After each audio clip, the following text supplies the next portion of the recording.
one says it, but February 14th is not a celebration. It's an exam. And many don't fear being alone. They fear failing it. That day, love isn't felt, it's demonstrated. And when something needs public demonstration, it's no longer just love. It's evaluation. We call it Valentine's Day, the day of love and friendship. It sounds innocent. It sounds romantic. But beneath that gentle name, something else operates. You're there. The restaurant is full. Reservations were made weeks in advance. The lights are warm. The music is soft. The tables look like they came out of a movie. Glasses clink. Phones rise.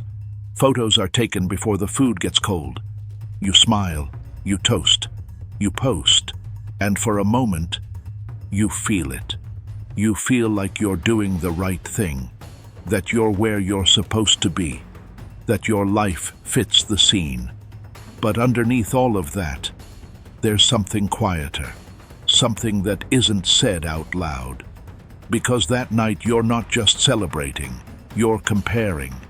You compare the place, you compare the gift, you compare the reaction, you compare how much you invest and how much you receive. And although no one admits it, something is being measured. And here comes the uncomfortable question, the one almost no one wants to ask. What if February 14th isn't a celebration, but an evaluation? Because look closely. If love were enough by itself, it wouldn't need public demonstration. It wouldn't need display cases. It wouldn't need visible proof. It wouldn't need to compete with other tables in the restaurant. But that day, it's not enough to feel. You have to show. It's not enough to care. You have to impress. And even though everyone talks about romance, what really circulates that night is something else. Value. Perceived value, status, position, who chose better, who can offer more, who didn't fall behind. More than 300 years ago, Baruch Spinoza wrote something that dismantles this scene with brutal precision. He said we don't call something good because it is good in itself. We call it good because we desire it. That changes everything. Because then the question is no longer, what is love? The question is, what do you really desire when you celebrate February 14th? Connection or confirmation? Intimacy or validation? Spinoza spoke of desire as something that increases our power to exist.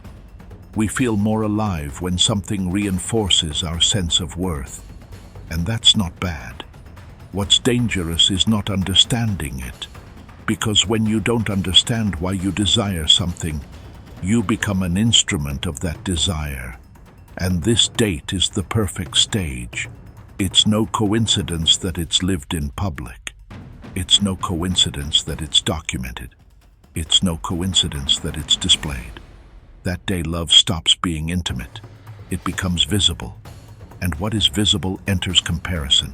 Social media fills up, stories multiply, dinners are posted, gifts are shown, not to share joy, but to establish position. You don't fear not loving. You fear not measuring up.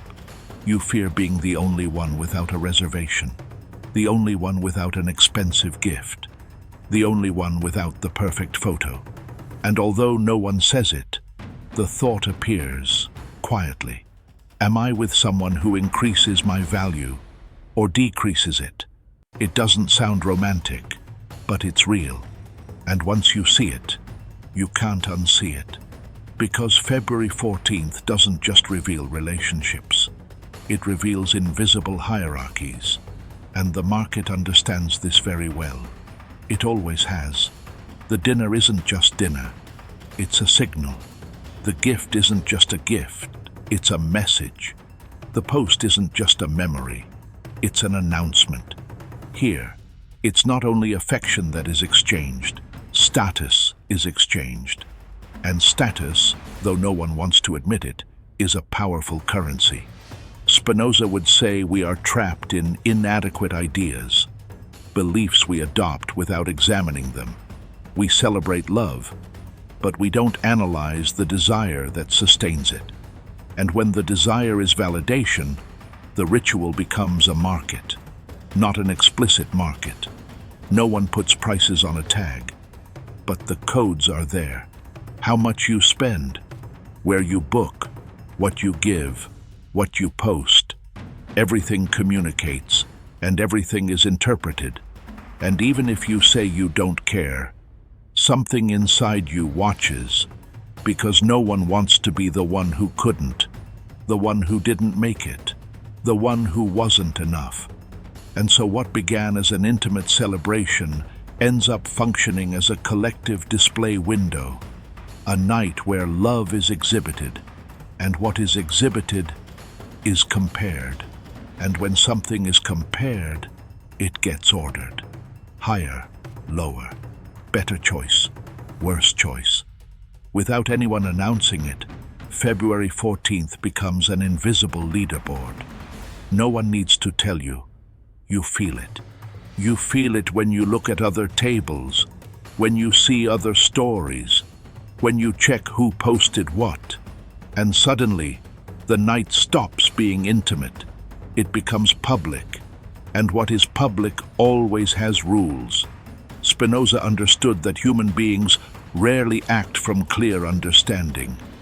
They act from affects, from impulses that move them without being examined.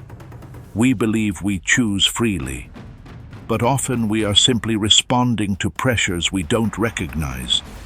And February 14th concentrates several of them at once. The pressure not to be alone.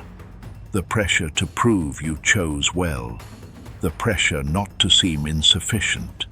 Because even if no one says it, that day there is something deeper than flowers and dinners. There is fear. Fear of being left out. Fear of not being desired.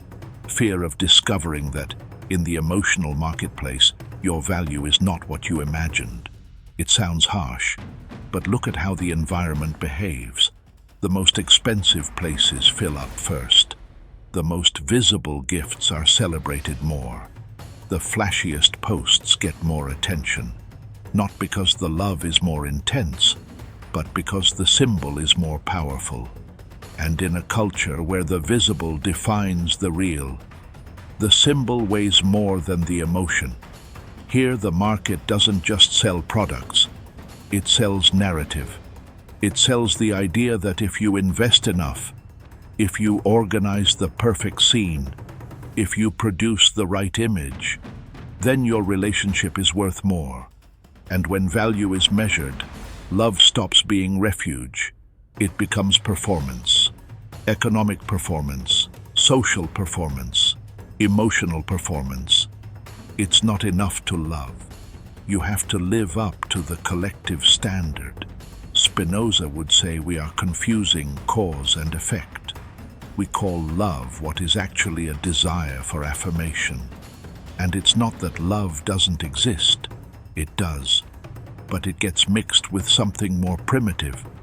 The need to feel that we are worthy. And there lies the lie almost no one wants to admit. We don't celebrate only because we love. We celebrate because we want to confirm we haven't fallen behind, that we chose well, that we are not with someone who lowers our position, that we are not the mistake. And when desire is contaminated by comparison, the celebration loses its innocence. It's no longer just two people. It's a stage, an invisible audience, a silent jury, and that wears you down. Because when love needs a display window, it stops being refuge. It becomes competition. And in every competition there are winners and losers, even if no one names them. But here is the important point. None of this means love is a farce. None of this means affection is a lie. It means that if you don't understand your desire, you end up serving it. Spinoza said that freedom is not doing what you want. It is understanding why you want what you want. And when you understand that, you can choose with clarity. You can give without fear. You can celebrate without displaying. You can love without turning it into a status signal.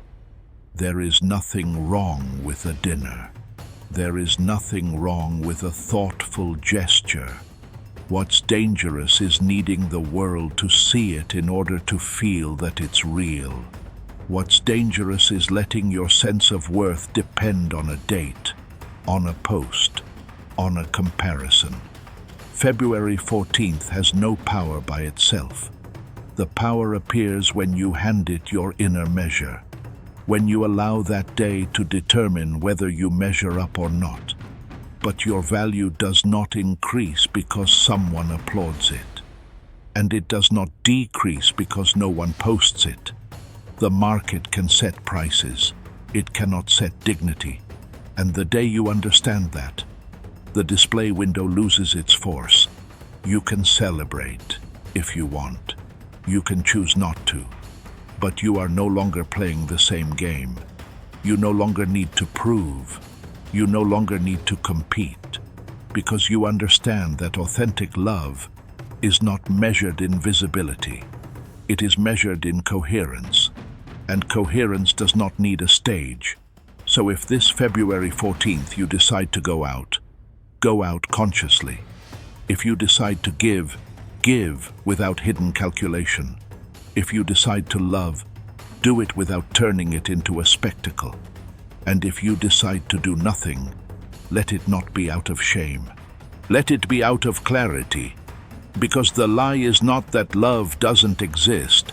The lie is believing it needs a show.